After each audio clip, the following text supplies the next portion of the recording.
Hi, everyone, and welcome back to our Compassionate Weekly Accountability Meeting. I am so glad that you are here. If you are new here, welcome. If you're a Self Worth Hub member, it's wonderful to have you. If you are someone stopping by or a subscriber, hey, thank you for being here.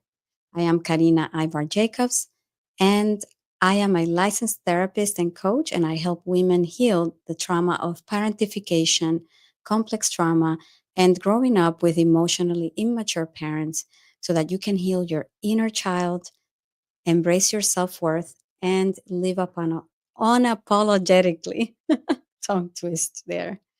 And tonight we're talking about something that it's very common, unfortunately, but it's okay. You're not broken or in need of fixing. We're here because we're in need of some support and awareness so that you know that you are not alone. And that is anxious attachment. It has come up a lot within sessions with my members. And if you ever felt like you are too much in relationships, constantly worried about being abandoned or chasing closeness only to end up feeling more alone or disappointed, then this conversation is for you. And before we move on into defining anxious attachment, I would like to know where you are joining from. So say hello. We'll be on the lookout for the chat, the comment section. So please say hello, tell us where you're joining from, and it would be wonderful to see you. Okay, so let's begin by defining what anxious attachment is and where does it come from. And anxious attachment is not a personality flaw, it is a nervous system adaptation.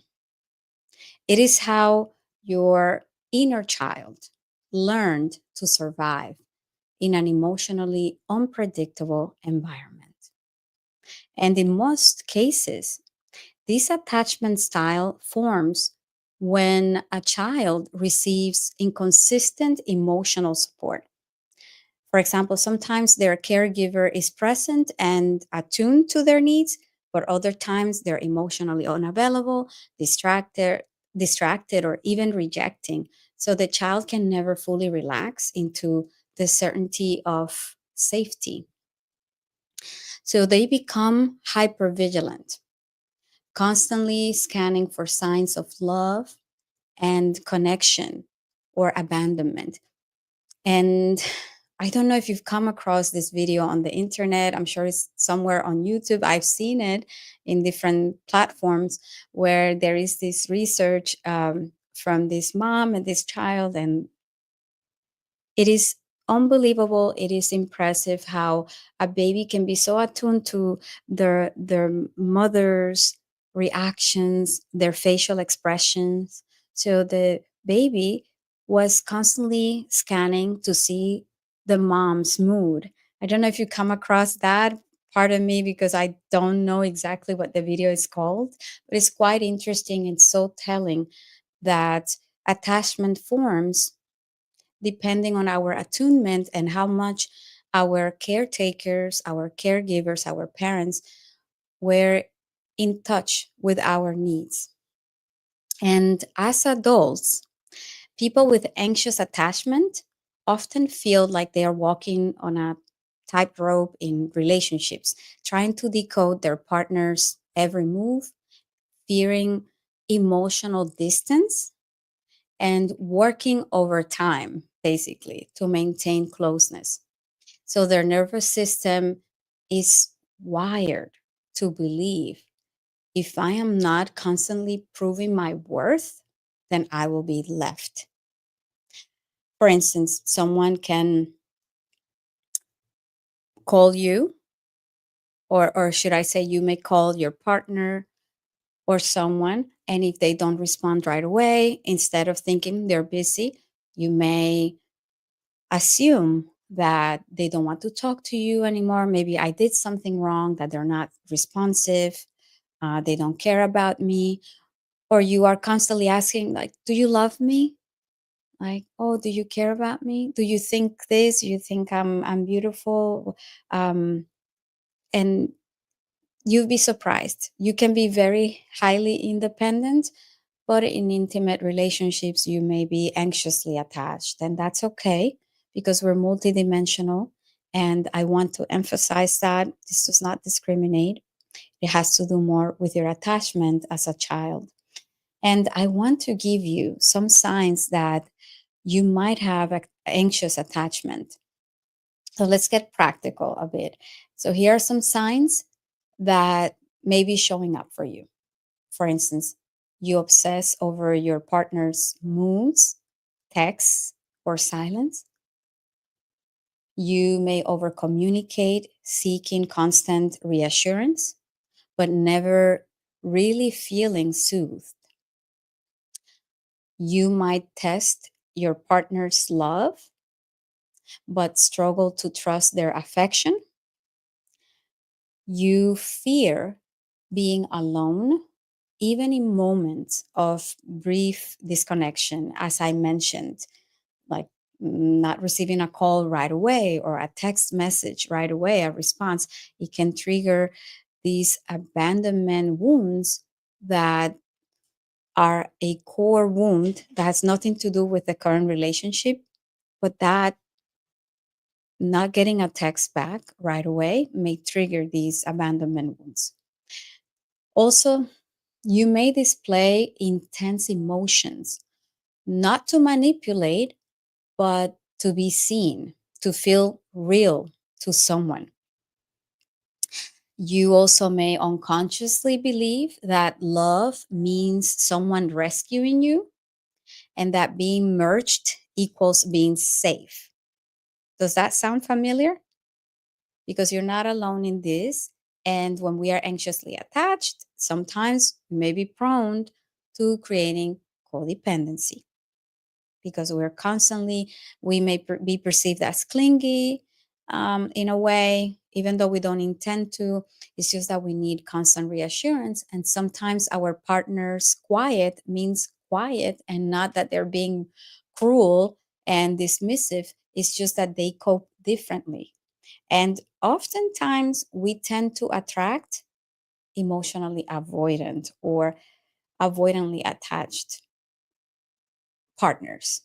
So it's this push and pull that is constantly triggering, and we want to rewrite the script and make them love us. If you resonate with the attachment, the anxious attachment, as I mentioned, you're not alone, and there is nothing broken about you. These patterns were shaped by experiences that taught your nervous system to expect inconsistency and fear of abandonment. And it is important to emphasize that just because you have a predominant anxious attachment doesn't mean that you are doomed and that's it. Like that is my attachment forever. No, we are multidimensional, it is dynamic. And for instance, you may be someone that is securely attached, but inevitably, if you get with, to put it in simple terms, let's say a cheater, somebody that is unfaithful, shows you inconsistency, and you haven't done the work, you may display anxious attachment symptoms. However, if you've done the work, because I'm not immune to this, even though I'm a therapist, if you have done the work and you understand the root cause, you may bounce back quicker than someone that is unaware that that is their attachment style and that these are core wounds that you may resort to in relationships. So comment I and say hello. If you resonate with this, I will be checking the comment section. I would love to see you. Right. And soon we're going to talk about healing. So don't be shy. I want to say, I see a few of you watching here. Don't be shy and let me know where you're joining from and whether this resonates. Okay. Ooh, hello, Cynthia. It's wonderful to have you. If you feel comfortable, let us know if that resonates. before we jump into healing, because we want to learn how do we move towards secure attachment. There is a path to secure connection, and I want to walk you through 7 transformational shifts that can help you begin to heal your anxious attachment style. And let's see, I see. Hello, the only. Hi. Hello. Yes, so you resonate. Thank you so much for sharing that. I appreciate you both sharing here. And again, this is dynamic. It doesn't mean that we cannot heal from that. That is why the work of self exploration is so important. Now, first, what I would like to humbly invite you to do is to reclaim your power and internal locus of control. And what I mean by that is that when you grew up with unreliable caregivers, you may have learned to define your worth and identity through someone else's reactions that gave others the power to decide who you are. And this is something that we call the mirror of love. For instance, if growing up, think about it, our parents are a reflection of who we are. We are relying on them to tell us what to do, how we are supposed to behave. And we come to internalize how lovable we are based on our parents' treatment. And sometimes it's unintentional. Due to generational trauma, our parents may not have been taught to express love. I know, culturally speaking, the way that my mother, my parents, my grandma would express love was through food. Oh, let me give you a plate of food. Let me, you have shelter. You have a home, a roof over your head. Let me buy you clothes. But the words "I love you," "te amo," "te quiero," because I speak Spanish, um, that wasn't present. It was taken for granted. However, it is so important to receive affirmations from your caretakers. So if you didn't get that, you would be consistently longing for that in relationships. And I see another comment. Let me see. Cynthia says, "Hi, this is great insight. It resonates with the prior relationship I was in." Thank you so much for sharing that, Cynthia. And it's wonderful to have you again. Yes, and that can happen. We're constantly longing for that validation, for that reassurance that we may get lost in the process. Often we do, actually. So now it's time to take that power back and understand that you are no longer that small child that didn't receive that validation. It's important to ground ourselves in the present moment and understand that we are an adult now. Another tip that I would like to offer you is to practice making more choices without asking for permission. For example, when anxiety rises, ask yourself, what do I believe about myself right now? Can I choose a different belief? And why do I mention this? Because when we are anxiously attached, as I mentioned, we're constantly seeking validation. So we want to seek approval, external validation and approval. I would invite you to pause, okay? Give it 10 seconds before you have the impulse to reach out to someone, your partner, whoever it is, to give you validation. I want you to pause for 10 seconds and ask yourself those questions. How can I choose a different belief? If you are panicking because perhaps, oh, my partner doesn't love me because they haven't answered me. It could be people get busy. But let's say that your partner is actually up to no good. Do you think that's a reflection of you? No. That is a reflection of them, their character, and their values. It has nothing to do with you. Trust me, I serve dozens of people every week. It doesn't matter how you look, where you come from, how much money you make, your socioeconomic status, it doesn't matter. Once you are with someone that doesn't have integrity of their character and they're up to no good, that has everything to do with them and not with you. Because we also internalize if we are experiencing betrayal, abandonment. We internalize that maybe we're not lovable or we are too much or hard to love. And that is why I want to remind you of that. And this is a good segue into the next tip, which is to remind yourself my worth is not determined by someone else's response. This is the start of building inner security, a safety that lives within you, not outside of you. And I want to invite you to learn the difference between enmeshment and intimacy. Does that resonate? Do you feel like you've been enmeshed? Let me know in the comments, please. I'll be on the lookout. If you feel comfortable, I would love to hear from you. And let's see. Oh, welcome to Tilda. So Tilda says, I, you see? And this is what happens that sometimes we confuse enmeshment with intimacy. And we think, oh my gosh, that is my soulmate. And no, no, very much that's a codependent dynamic. And that's what happens. So anxiously attached adults often mistake merging with someone for intimacy. They long to be one with their partner, rushing toward closeness to feel safe.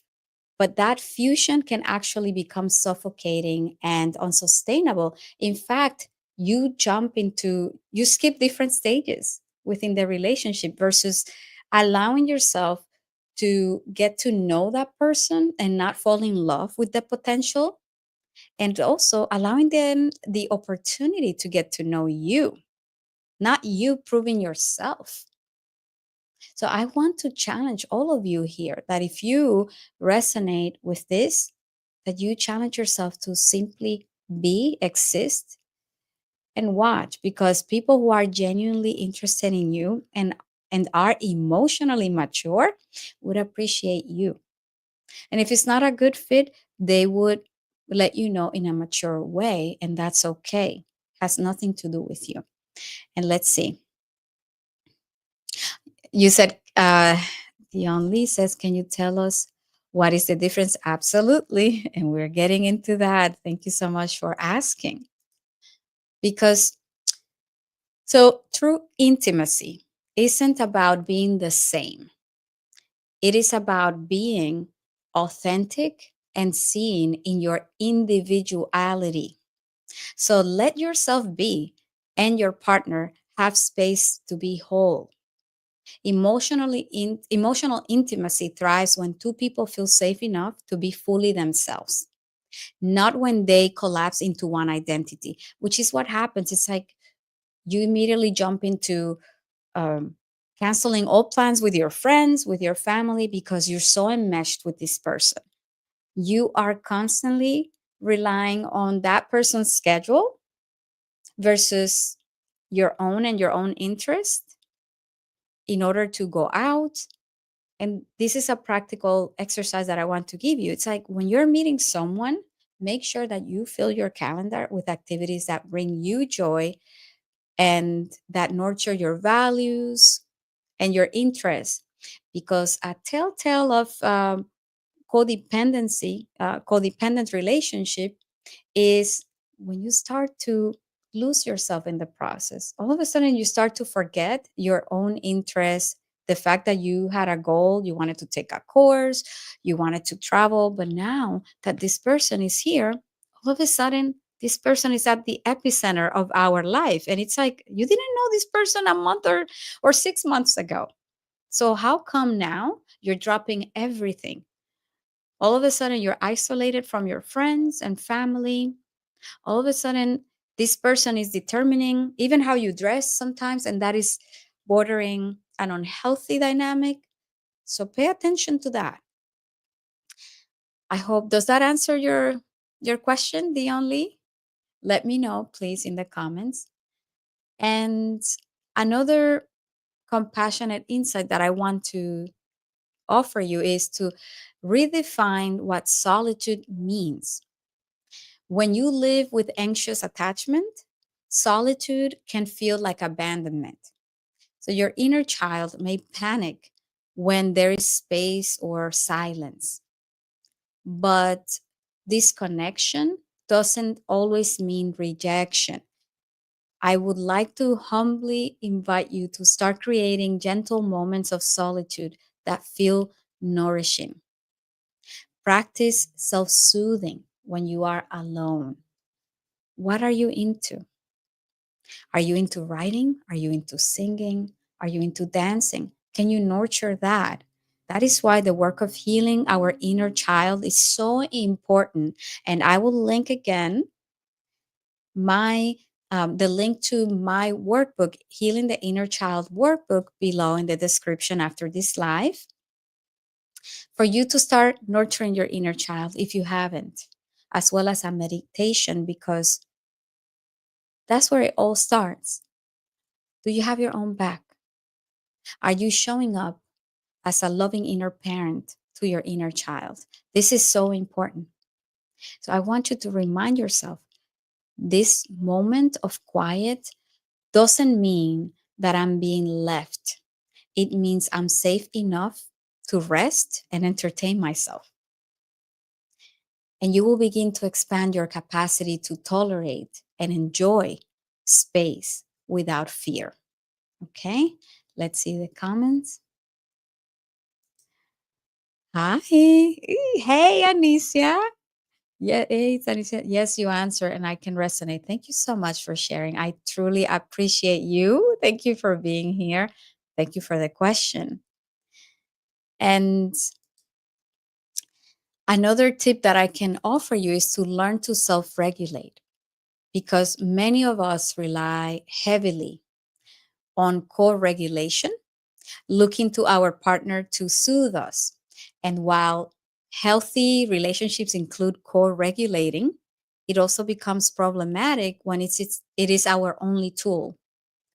So self regulation is key. It is about to learning to calm your own nervous system. And as I mentioned, I will link in the description my inner child, healing your inner child workbook and meditation, as well as the link to a book to a fellow psychotherapist, attachment based psychotherapist, who was one of my guest experts within our Self Worth Hub membership.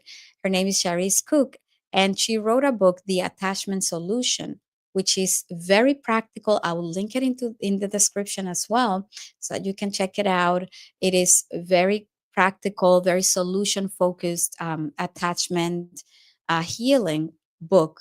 So I hope you find that helpful too. So I would invite you to try grounding techniques like breath work or progressive muscle relaxation in order to self soothe. And I would also say develop self talk that comforts and empowers you. Do things that restore your sense of well being, like rest, movement, creativity, and community. Do not isolate, because isolation is a hallmark of being in a codependent relationship. You're making this person your entire world, and that is not healthy, right? Does that resonate? Let me know in the comments. Any comments that you may have or questions, please. My point is, the more you can return to calm within yourself, the less dependent you will be on others for emotional safety. Okay. And I kind of lost track, but I think this will be number 5 of the tips. I would say communicate without fear, because anxious attachment often shows up as flooded, intense communication, or the opposite, shutting down in protest, or neither that neither help us feel truly heard, I would like to invite you to start by choosing one clear and kind message you want to express. Speak with a tone that is affectionate and direct, not urgent or blaming, because sometimes our way of asking for closeness is too much. Like you never are here. You're always on your phone, right? Does that resonate? Because I know that resonates a lot with a lot of my clients.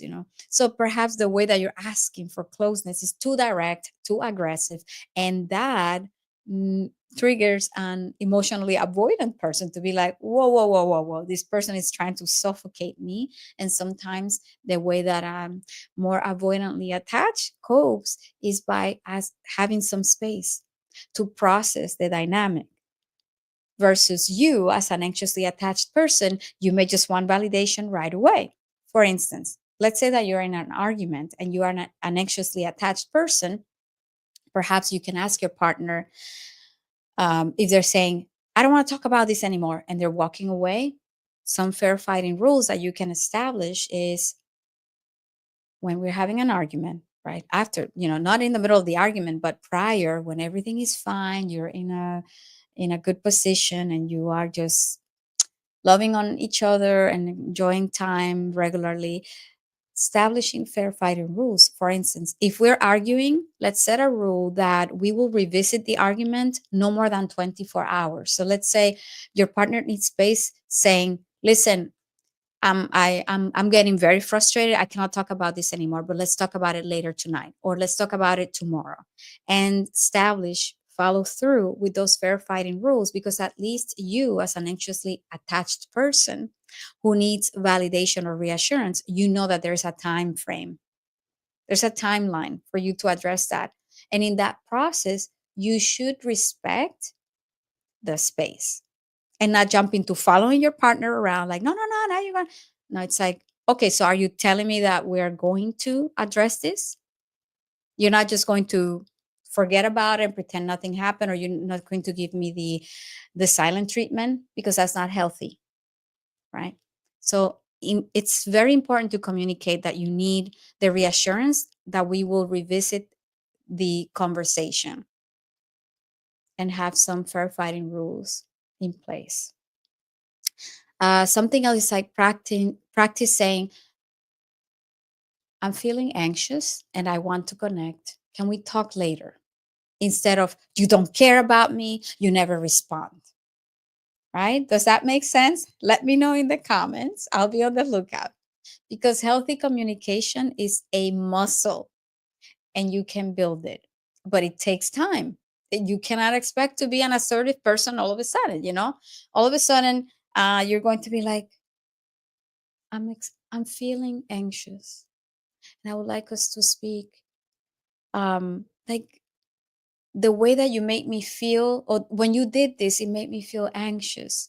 And I wanted to address it. It's like, no, no, you're not a therapist. And trust me, as a therapist, it doesn't mean that I have it together all the time. I'm human. So I don't expect you overnight to just be assertive and know how to communicate your emotions if you've been anxiously attached. Okay, let's see. I see a comment. Hello, Lolly. Welcome back. It's wonderful to see you. Hello, hello. So, does that make sense?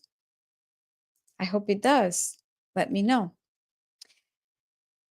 Tip number 6, I believe it is to let go of the fantasy. Because sometimes anxious attachment leads us to idealize romantic love as the only path to wholeness. We may fantasize that once I find the perfect partner, I'll finally feel secure. But the reality is that healing doesn't come from perfection, and it comes from reality. Also, no one will complete you. People can only complement you. Nobody can complete you. And that is something that we have to make sure we know, that we are learning to love ourselves first, what we want, so that we can love from a place of abundance and not fear. How can we expect someone to show us the way to wholeness if we don't know how to find that within ourselves. We'll be constantly searching for validation and affirmation, and that is unhealthy. We have to first learn to self soothe and know what we need and want and provide that to ourselves. Let's see. Cynthia says, can this apply to business relationships as well and friendships? Absolutely. Thank you for asking that, Cynthia. This is a relational dynamic. So you may be anxiously attached with friends because you expect them to show up a certain way and maybe they're not readily available, and you immediately jump into the conclusion that that's why I don't trust anyone. That's why, I cannot let my guards down. I cannot be vulnerable. And it may be that people are extremely busy and that they cannot be there for you. So sometimes we can resort to all or nothing thinking, black and white thinking.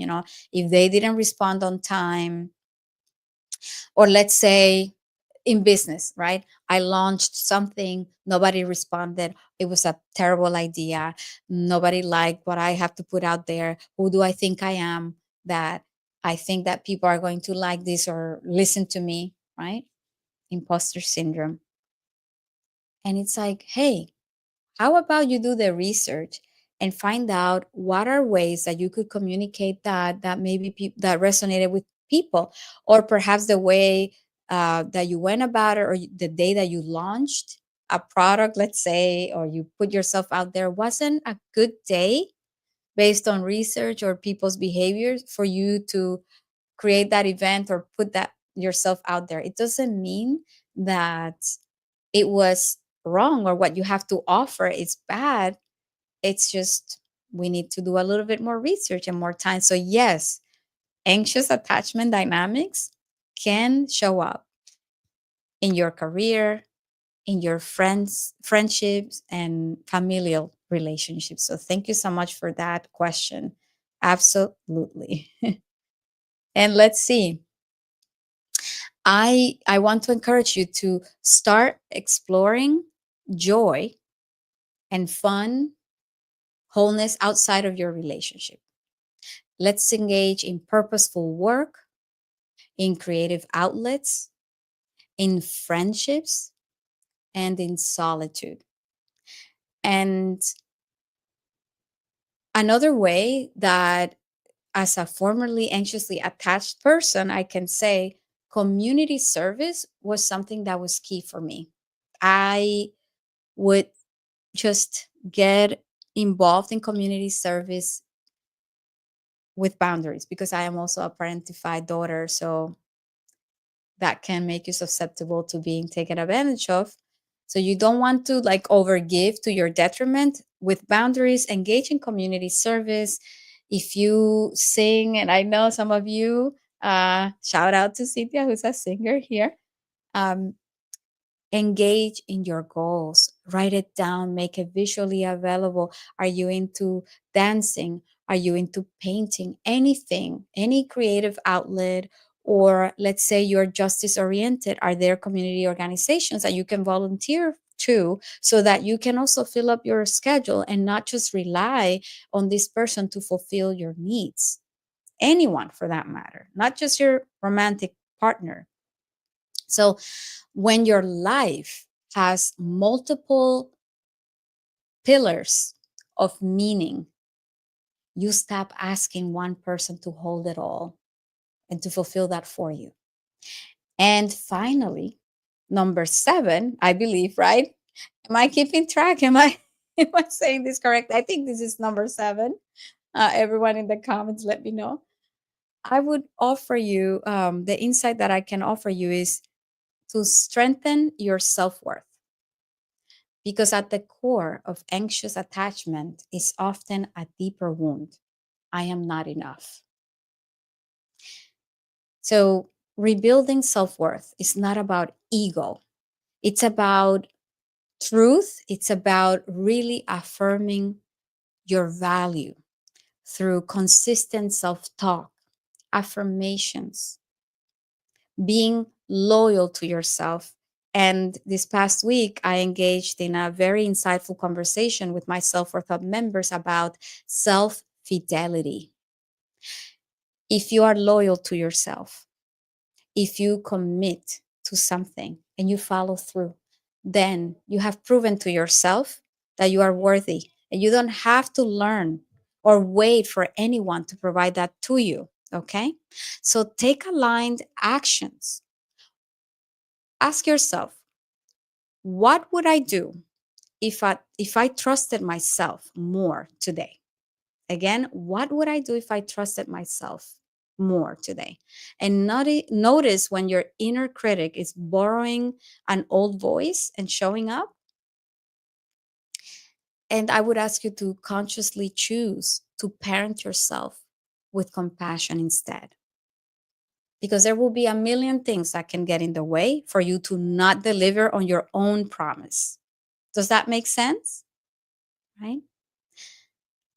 Secure attachment to yourself is the foundation of secure attachment with others. So, to close, because I realize that it's 8:36 p.m. Eastern Time now. To close, I want to give you this reflection. Anxious attachment is not who you are, but it's what you have been through. It doesn't have to define the way you love anymore, because you are allowed to feel safe in your own body, in your own being, to take up space and understand that you are lovable, even when you are not perfect, because no one is. I mean, who is? Who is the first person that you know that is perfect? I'm yet to find it. Still looking, right? Don't see it. We are perfectly imperfect. Even when you are unsure, even when you don't have your hair done, even when you don't have makeup on, it doesn't matter. You are lovable just by being, existing. And this is something that we must ingrain in ourselves to rewrite the script. And before we go, unless anyone has any comments, I would like to invite you all to take a step back, sit back, and let's take a collective deep breath. Okay, are you ready? Right? Let's do it. In through your nose, expanding your belly. 1, 2, 3, 4. Hold it. 4, 4, 2, 3, 4. And release as if you are blowing out a candle.